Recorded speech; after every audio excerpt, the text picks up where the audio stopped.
നമസ്കാരം. ബഹുമാനപ്പെട്ട അധ്യാപകരെ, പ്രിയപ്പെട്ട കൂട്ടുകാരെ, രക്ഷിതാക്കളെ, എന്റെ പേര് അസ്ലി സലീം.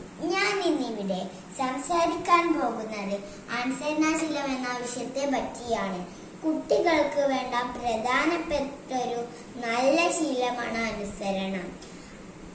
നമ്മൾ മുതിർന്നവരെ അനുസരിക്കുകയും ബഹുമാനിക്കുകയും വേണം.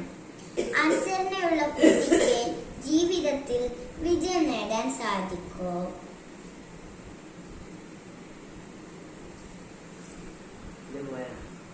മുതിർന്നവരുടെ വാക്കും മുതിനെല്ലിക്കയും ആദ്യം കഴിക്കും പിന്നെ മധുരിക്കും എന്നാണല്ലോ. നല്ല സ്വഭാവമുള്ളവരാവാൻ ആദ്യം അനുസരണശീലം വളർത്തിയെടുക്കണം.